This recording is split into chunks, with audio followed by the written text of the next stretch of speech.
জগতগুৰু শ্ৰীমন্ত শংকৰদেৱে প্ৰৱৰ্তন কৰা আৰু একশৰণ নাম ধৰ্ম প্ৰচাৰ আৰু প্ৰসাৰৰ বাবে জীৱনজোৰা সাধনাত ব্ৰতী হোৱা ২০ শতিকাৰ অন্যতম শ্ৰেষ্ঠ বৈষ্ণৱ গুৰু তথা অসমৰ পঞ্চমগৰাকী মহাপুৰুষ হিচাপে ভক্তসকলৰ হৃদয়ত স্থান পোৱা শ্ৰী শ্ৰী কৃষ্ণানন্দদেৱে প্ৰতিষ্ঠা কৰা এইখনেই হৈছে বঙাইগাঁও মানিকপুৰ গোবিন্দ ভৱন গীতা সত্ৰ। নমস্কাৰ, সকলোকে স্বাগতম জনাইছোঁ মোৰ আন এটা নতুন ভিডিঅ'লৈ। তো আজি গৈ আছোঁ নামনি এখন সত্ৰলৈ আৰু সত্ৰখন আছে মানিকপুৰত।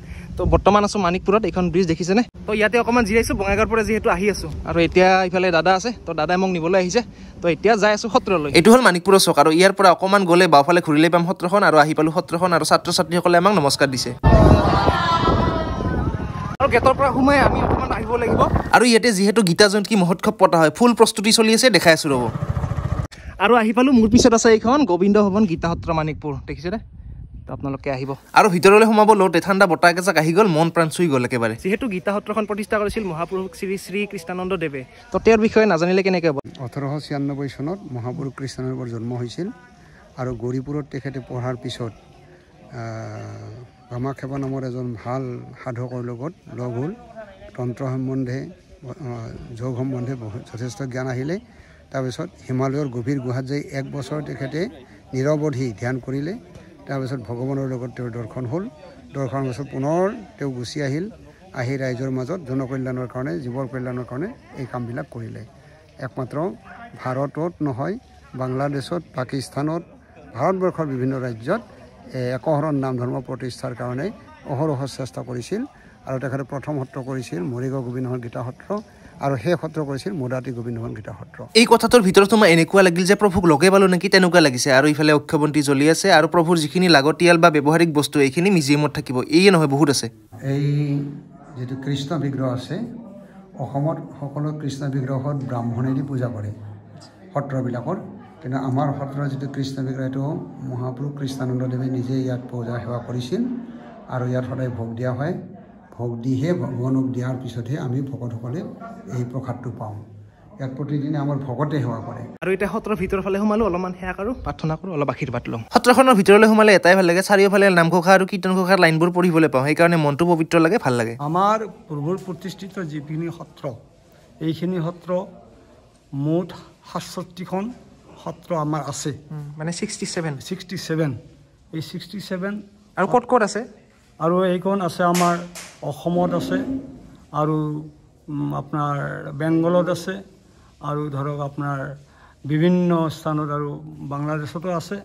এনেকৈ বিভিন্ন স্থানত আমাৰ এই সত্ৰ আছে। অসমতো বহুত জেগাত, বহুত ঠাইত আছে।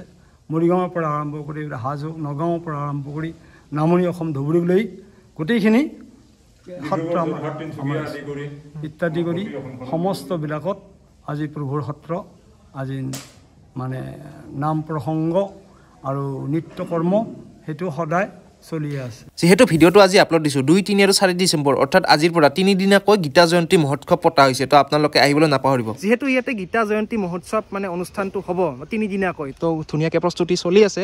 এই উৎসৱটো প্ৰভু জন্মৰ পৰা, প্ৰভু যিমান দিন মানে জন্ম হৈ আপোনাৰ বৈকুণ্ঠগামী হোৱাক লগি এই উৎসৱটো চলি আছিল, আৰু বৈকুণ্ঠগামী হোৱাৰ পিছতো আজিলৈকে ১২৯ বছৰ মানে সময়লৈকে এতিয়াও চলি আছে আৰু চলি থাকিব। আৰু ইয়াৰে যিটো প্ৰসাদ দিয়ে, সেই প্ৰসাদটোৰ কাৰণে বহুত ভক্ত আহে। তো প্ৰসাদটো মানে কেনেকুৱা?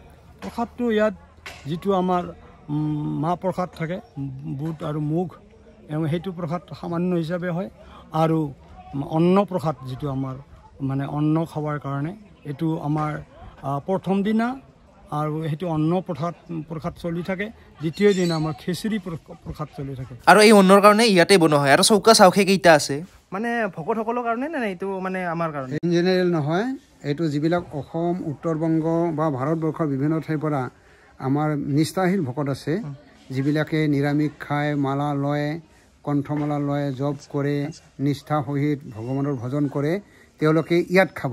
আচ্ছা। আৰু এইটো হৈছে সৰ্বসাধাৰণৰ নহয়, এইটো মাত্ৰ ভকতৰ কাৰণে। আচ্ছা, এইটো হৈছে ইয়াত ভকতে খাব, ইয়াত সৰ্বসাধাৰণৰ কাৰণে। আৰু যিহেতু ইমান ৰাইজৰ কাৰণে ভাত ৰান্ধিব, তো চৌকা কেইটা আছে চাওঁ আহক। আৰু এইফালে যে চৌকাবোৰ দেখিছে, তো জনসাধাৰণৰ কাৰণে, মানে ৰাইজে আহিব আৰু প্ৰসাদবোৰ খাব, নহয়নে? ৩ দিন অহৰহ চলিব ইয়াত প্ৰসাদ। ৰাতি ১টা বজাত আহিলেও প্ৰসাদ খাব পাব। আচ্ছা, দিনে ৰাতি মানে মানুহ দেখিব ইয়াত।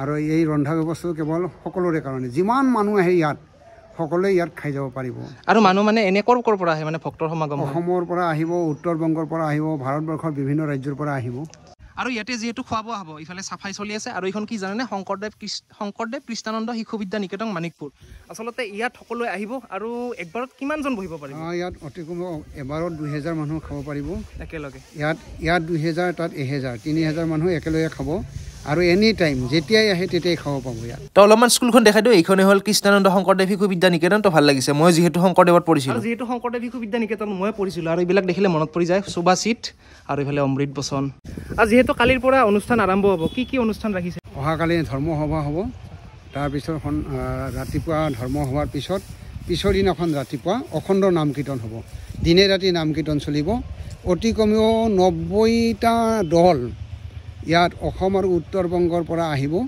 এই 90টা দলে অহৰহ নাম কীৰ্তন কৰিব লগতে ইয়াত এটা ডাঙৰ কথা ইয়াত যিবিলাক উত্তৰ বংগৰ বঙালী মানুহ আছে তেওঁলোকে ইয়াত হৰে কৃষ্ণ নাম কৰিব আৰু অসমীয়া মানুহবিলাকে অসমীয়া নাম কীৰ্তন কৰিব কাৰণ এনেকুৱা সমন্বয় অসমত ক'তো নাই আৰু যেহেতু চাফাই চলি আছে ইফালে আছে খুৰীমাহত জেঠিমাহত গোটেইখিনি আছে আৰু একেদিনটো অনুষ্ঠান চলিব আপোনালোকে পুৰা একদম বিজি হৈ আছে নেকি বিজি হৈ আছো আমি কেইদিন গোটেইকেইদিন আৰু দেখাই দিয়কচোন কি কৰি আছে আমি এই হাৰা পোছা কৰি আছো আৰু সেইফালে মুচা কাচা কৰি আছো আৰু এই যে ৰুমবিলাক আছে এইগিলা চাফা কৰি আছো আচলতে মই এইবাৰ প্ৰথম আহিছো এনে আন্দাজ মতে কিমান মানুহ হয় আৰে 1000-3000 মান হয় 5000 মান হয় 5000 মান হয় আচ্ছা বহুত হয় আৰু দিনে ৰাতি ইয়াতে চলব নাম প্ৰসংগ গোটেইখিনি চলব আৰু বহুত বছৰৰ মূৰত লগ পালো আচলতে ভবাই নাছিলো এতিয়া যে লগ পাম মোৰ আচাৰ্য একদম মোৰ বিৰাট মানে মৰমৰ আচাৰ্য পদুমী আচাৰ্য কি খবৰ ভালে আছে তো ভবা নাছিলো ইয়াত লগ পাম বুলি আচলতে বহুত বছৰ হ'ল কমচে কম 12 বছৰৰ বেছি হ'ল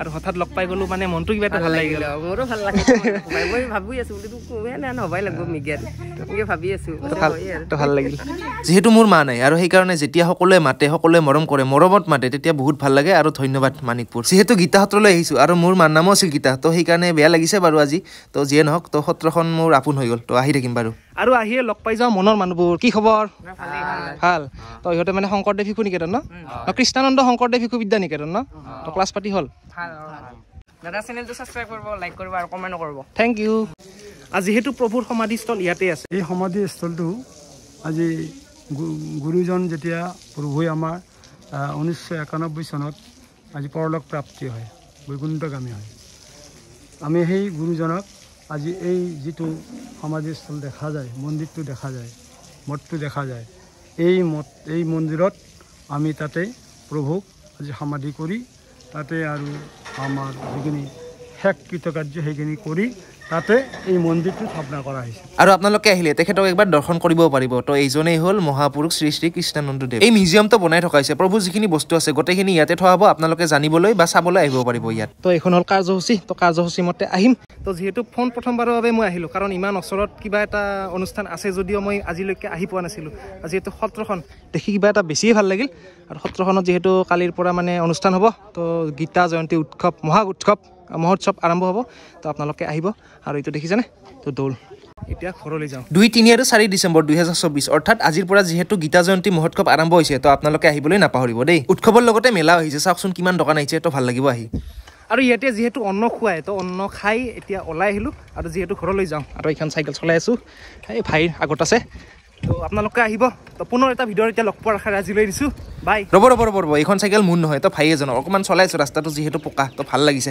আৰু যিহেতু মানিকপুৰৰ পৰা ইমান মৰম পাইছোঁ নহয় তো সকলোকে ধন্যবাদ দেই মানিকপুৰৰ পৰা একদম বেছিয়ে মৰম পাইছোঁ আৰু ইয়াতে আছোঁ যদিও মানে মানিকপুৰৰ এটা স্পেচিয়েল ভাজা এইটো দেখিছেনে কি নামটো এইটো 12 ভাজা কেনেকুৱা হয় মজা তো ফাৰ্ষ্ট টাইম খাওঁ ৰ'ব কেনেকুৱা লাগে খাই দিয়ে একবাৰ দুটামান মুখত দিছিলোঁ মাত্ৰ যি জ্বালা নহয় আইঅ কেনেকৈ খায় মজা